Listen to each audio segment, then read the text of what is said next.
At 15, I had my first serious relationship. We lived in an affluent neighborhood with quiet, tree-lined streets. My girlfriend lived just 2 blocks away, so I often walked to her place in the evenings. One Thursday night during a school break, bored and restless, I decided to head over. It was late, but with no curfew, I didn't think much of it. Then the noises started.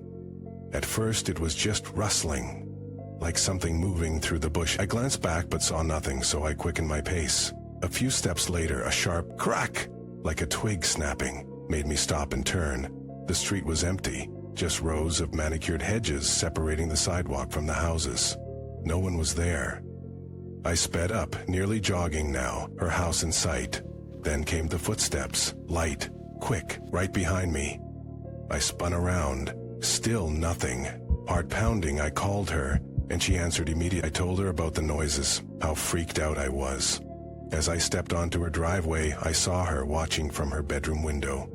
She waved, laughing on the phone. Then she asked, "Who's that guy behind you?" I turned. A grown man, crouched low, was barely 10 feet away. I screamed, bolted for the door, and pounded on it. He grabbed me, trying to wrestle M.E. into a headlock, but I broke free just as her mom yanked the door open. The man vanished into the night. The police were called. I stayed over. That night, shaken. Another stormy evening, I was in my room watching TV when a thunderous bang rattled my window. Someone was outside, pounding on the glass. The rain blurred his face, but his voice was desperate. "Let me in. I'm hurt." I cracked the window, shouting over the downpour to go to the front door. Then I ran to my dad, telling him about the man. Seconds later, frantic knocking echoed through the house. My dad moved to answer, but I stopped him. Something felt off. Then the phone rang. Our neighbor's ID flashed on the TV screen. My dad answered, his face paling. "No fucking way." He hung up. "Stay away from the door." Peering through the window, he saw a man crouched on the porch, gripping a large, sharp tool. My dad yelled through the door, threatening to call the cops. The man finally fled. Later, we learned he had been rummaging through a neighbor's shed, armed with an axe. When I was little, I was watching cartoons when I heard my mom calling me from the basement. I answered, but she didn't reply. I went downstairs, the lights off, calling for her. No response. Then, as I climbed back up, her voice called my name. "From the basement again." I froze. The basement was pitch black. I sprinted upstairs. "See?" cried for my mom. She rushed down, confused. She hadn't called me at all. My grandpa once told me about walking his dog Sherry at dusk. A hooded stranger passed them silently, ignoring his greeting. But Sherry kept barking, looking back. When my grandpa turned, he saw the man hiding behind a tree, watching. He hurried home, but then, clicks in the leaves behind him. Before he could react, a gloved hand clamped over his mouth. Sherry snarled, biting the attacker's leg. My grandpa fumbled for his pepper spray, blasting it wildly until the man let go, screaming. Growing up in a rough part of California, my best friend and I explored an abandoned house one night. Through a window, we saw what looked like a face, motionless. Thinking it was a Halloween prop, we sneaked inside. The smell hit us first. Then, I picked up the prop. It was a real human head, blood dripping from its severed neck. We bolted, hearing footsteps above us. Later, we learned it was a gang warning. Last year, a man knocked on our door late at night, offering cleaning products. When my mom saw 5 other men in his van, she threatened to call the cops. They sped off. Turns out they were likely scouting for a robbery. While skiing in the backcountry, I got separated from my friend. A stranger in a ski mask approached, asking for directions. He followed me to our campsite. Then I realized his gear belonged to my missing friend. He lunged, stabbing me in the leg before I scared him off with a flare gun. Rescuers found my friend unconscious, also stabbed. One night, I watched as a drunk neighbor was approached by a stranger at her door. He acted friendly but kept inching closer, touching her hair. I made noise to spook him off. Later, Police identified him as a serial rapist who targeted women leaving bars. The one time I used an online classified site, I went to buy a ping pong table. The seller led me to his basement, then went to find paddles. Locking me in, I snooped and found Polaroids of a bound, gagged girl. I picked the lock with a screwdriver and fled to the police. The man was later arrested for trafficking illegal content. When I was 14, I babysat a boy named Cody. He talked to an imaginary friend, Agnes. Once, a toy activated on its own. Later, a door creaked open. No one there. Cody just said, "Agnes did it." I never babysat for them again. A few years ago, I was living in a small apartment near my college campus. One night, while studying on the porch with a cigarette, I noticed a girl stumbling home from the bars. A man appeared out of nowhere knocking on her door. She answered, and he introduced himself. Odd for 2:30 a.m. I stayed outside watching. He kept touching her hair, inching closer. I made noise, slamming my textbook shut. He tensed, then vanished. The next day, police had us work with the sketch artist. Turned out, he was a serial predator who followed women home. Bad. In high school, my friend and I snuck into an abandoned factory on a dare. Flashlights in hand, we crept through rusted machinery until we heard footsteps above us. We froze, then a loud bang sent us sprinting outside. Later, we learned squatters had been living there. Once, while hiking alone, I found a trail of children's toys leading into the woods. A voice whispered my name. I ran. When I told park rangers, they searched but found nothing. A local later said a kid had gone missing there years ago. My uncle was a trucker. He swore one night, on a deserted highway, a woman in white appeared in his headlights, then vanished. His radio crackled to life, playing a song from his childhood before cutting to static. Last winter, my roommate and I heard knocking inside our walls. We thought it was pipes, until it started following us, room to room. Maintenance found nothing. The knocking stopped the day our neighbor moved out. When I was a kid, my family's old house had a closet that stayed locked. No key. One night, I heard scratching inside. Dad broke the lock. Empty, except for a single, small handprint in the dust. I don't believe in ghosts, but I don't trust silence anymore. There was a stretch of road near my hometown that locals call Dead Man's Curve. Supposedly, decades ago, a school bus full of kids went over the edge on a foggy night. No survivors. One evening, driving home late, my headlights caught something in the mist. A pale hand pressed against my passenger window. I swerved, nearly losing control. When I looked again, there was nothing. No fingerprints. No explanation. My grandmother kept an antique music box in her attic. It only played at night, she said, when no one was around to wind it. I didn't believe her until I slept over and heard it myself. A slow, off-key lullaby coming from the darkness above. In college, my roommate and I found an old Ouija board at a thrift store. We laughed it off until the planchette started moving on its own, spelling out Leave over and over. We burned it the next day. There's a security camera at my uncle's shop that captures the same shadowy figure every night at 3:17 a.m. It walks through walls, never touching the floor. The weirdest part? The timestamp always glitches when it appears. I used to work night shifts at a 24-hour diner. One regular, an elderly man in a raincoat, always ordered black coffee and left exact change. The night he didn't show, I asked my manager about him. "What old man?" she said. "That booth's been empty all week."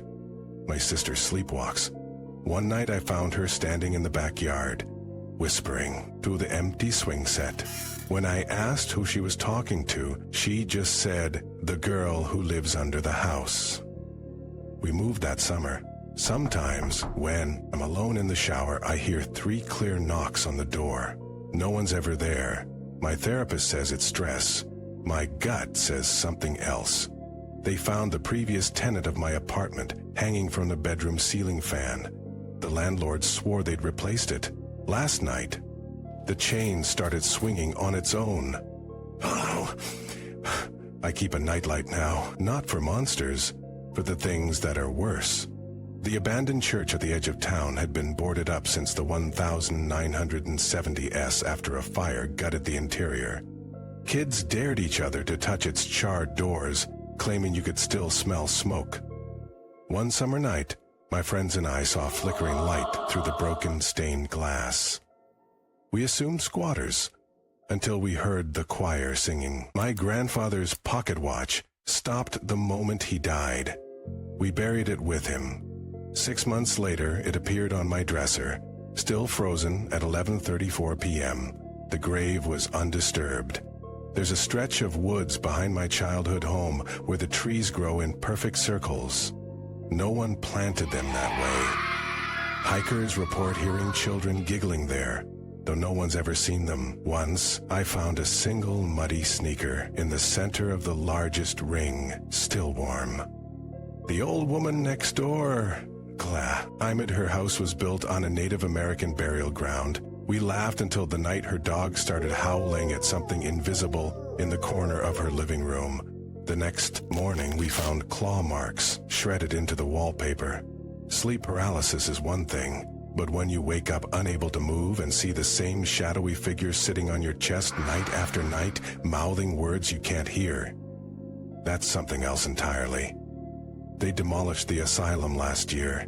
Construction crews refused to work after their equipment kept failing and voices came through their radios. The developer called it mechanical issues. The security guard who quit said the basement door kept unlocking itself. My little brother used to talk to the man in the mirror. Mom thought it was an imaginary friend until she caught her reflection winking at her when no one else was in the room. We covered every mirror in the house after that. The vintage wedding dress in the thrift store window fit me perfectly, until I noticed the dark stains no amount of cleaning could remove. The clerk paled when I asked about its history. "That one's not for sale," she whispered. "They say the lake is bottomless. Divers never return. Sometimes, on still nights, you can see pale shapes moving just beneath the surface. Last summer, 12 people drowned there. The coroner said their lungs were full of brackish water. Odd, since it's a freshwater lake, I stopped answering unknown numbers after the calls started. No one ever speaks. Just ragged breathing and something scratching against the receiver. Caller ID always shows my own number. The human mind craves patterns. That's why we see faces in the dark. At least, that's what I tell myself when the face in my closet blinks. The old farmhouse had stood empty for 20 years, since the family disappeared overnight. We broke in as teenagers, expecting dust and decay. Instead, we found the kitchen table set for dinner, plates still warm, coffee steaming in mugs. The radio played static, except when we tried to leave. Then it would crackle to life, whispering, "Stay," in a child's voice.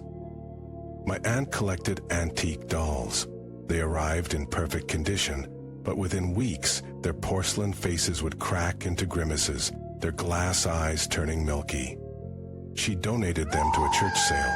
The priest returned them the next morning, his hands shaking. "They won't stop screaming," was all he said. "There's a payphone on 5th Street that rings at 3:33 a.m. every night. Answer it, and you'll hear sobbing." The phone company says the line was disconnected in 1987 after a suicide. The call started 6 months later. They found the missing hiker's journal in a cave last week. The final entry chilled me. "I can see the rescue team's flashlights. Why won't they answer when I call to them?" The search party never reported hearing voices.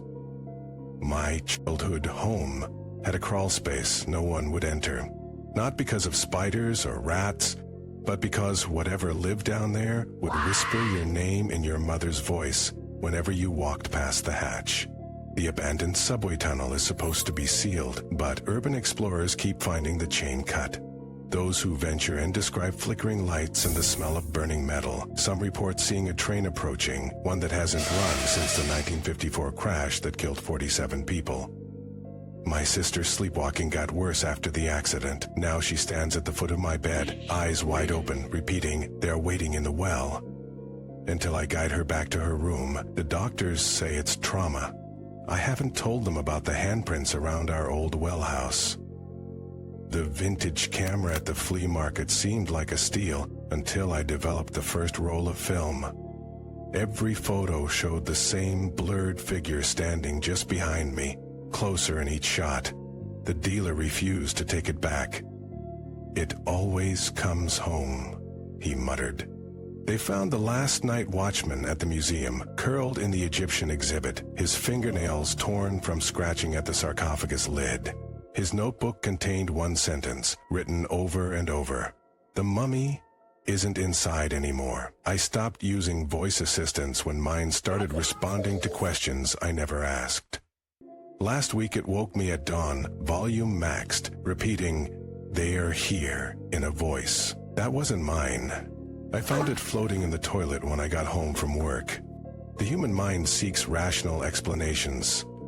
That's why I tell myself the whispers from the vents are just the furnace, that the figures in my peripheral vision are tricks of the light, that the cold spot in my hallway is just a draft. But some nights, when the shadows move just a little too deliberately, I wonder if we're the ones being rationalized away.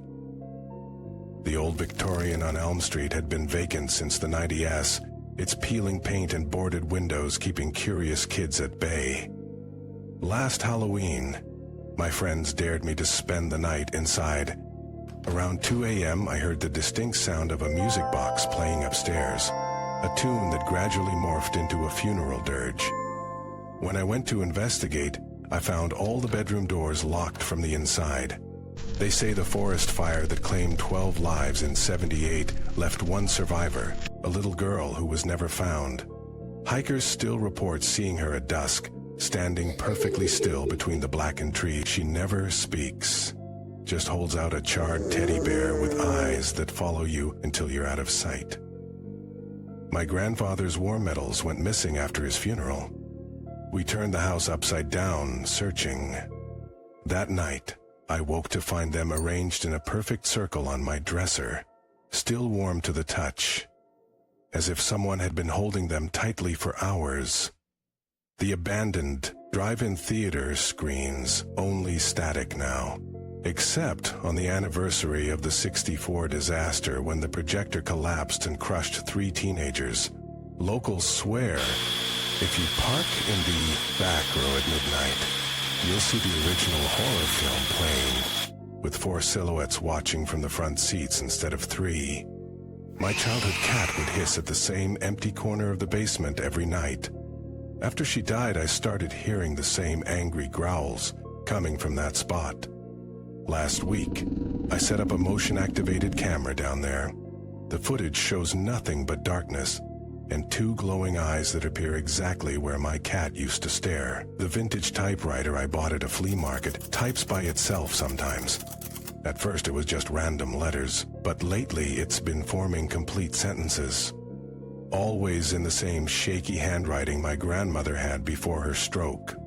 The last message read, "The cancer wasn't what killed me."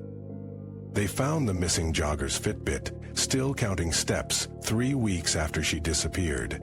17,342 extra steps that no living person could have taken. The last heart rate reading showed 220 BPM right before it flatlined. My apartment building was once a hospital. Sometimes the elevator stops on the old maternity floor that no longer exists. The doors open to reveal a long, dark hallway with a single illuminated room at the end. No one has ever stayed on long enough to see what's inside.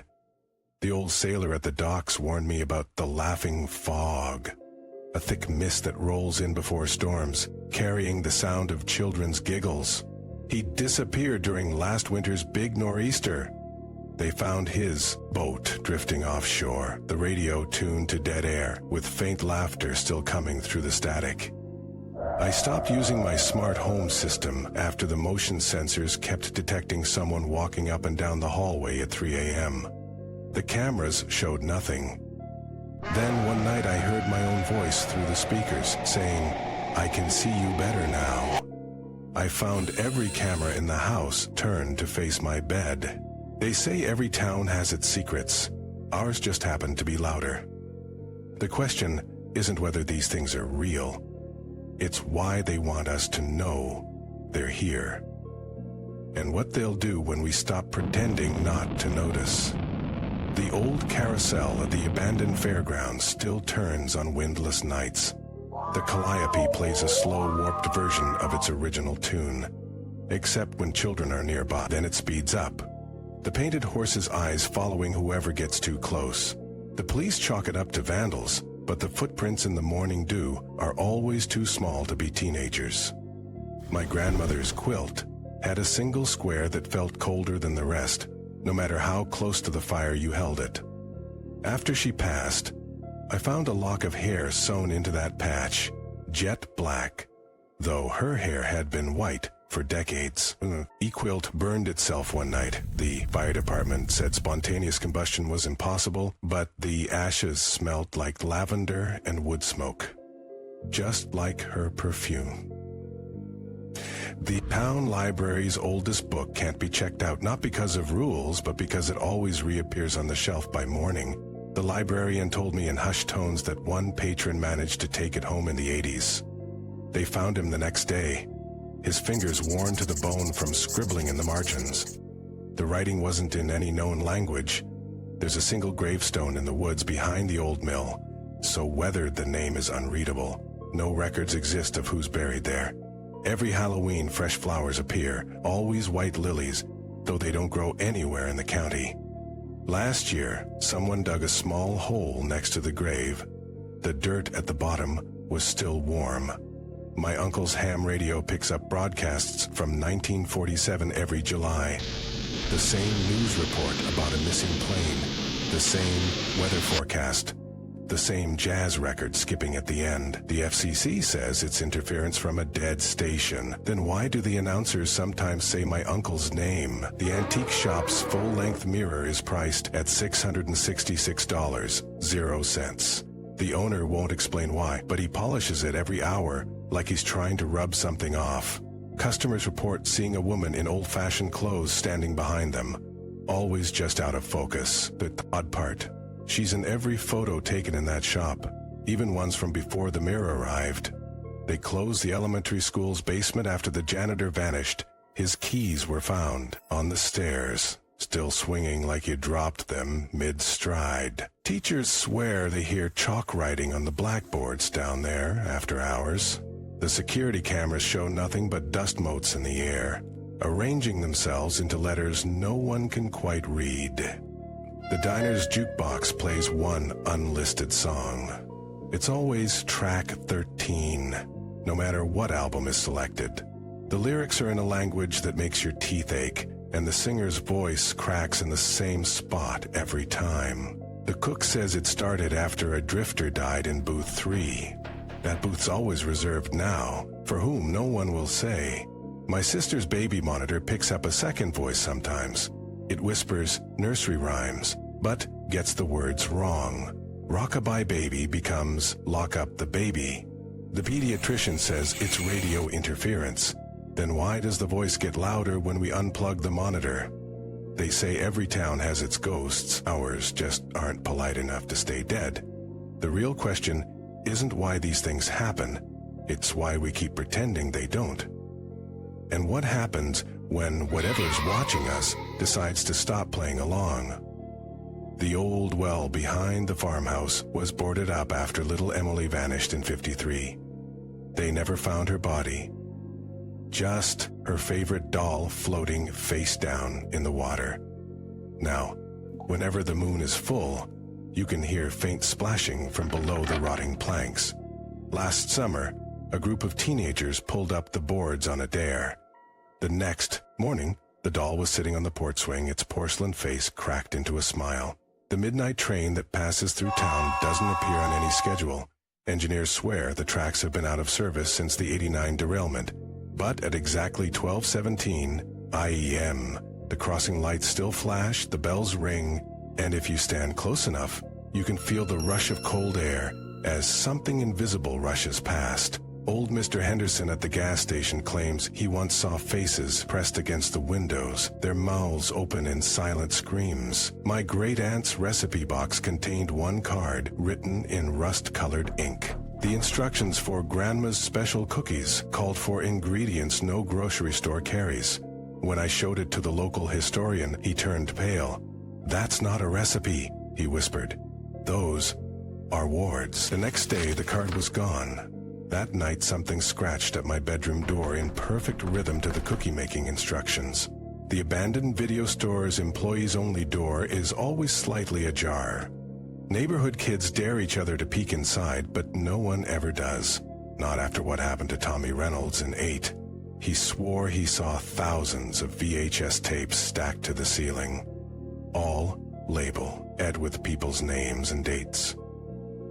His own name was there, with yesterday's date. He died in his sleep that night. The coroner called it an aneurysm. His mother still hears rewinding sounds from his empty bedroom. The town's oldest oak tree grows in the middle of the highway. No one remembers who planted it there, and every attempt to remove it has ended in tragedy.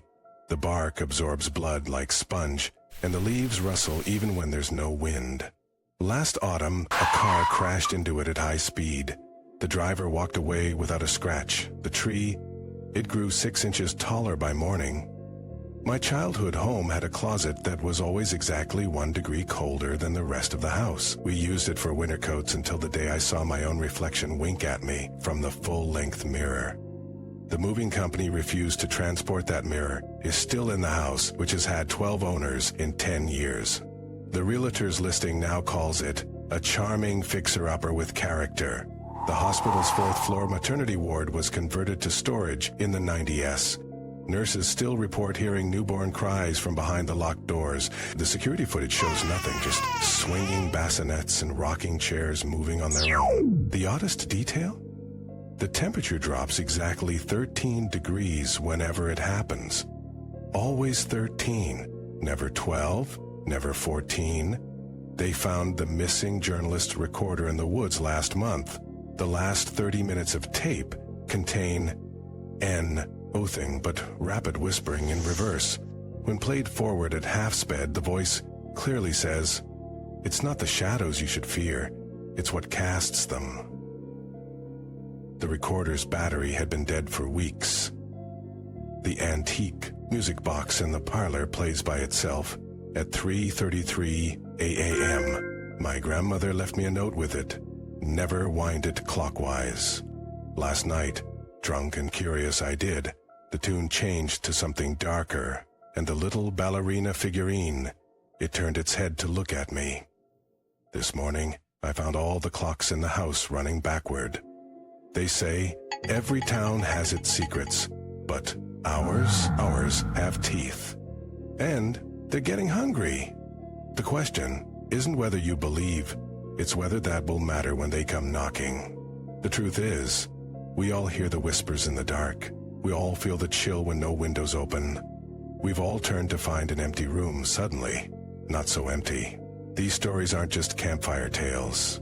They're warnings passed down like heirlooms. Because some doors should stay closed, some shadows should never take shape, and some mysteries, well, some mysteries bite back. Sleep well tonight, but leave the lights on.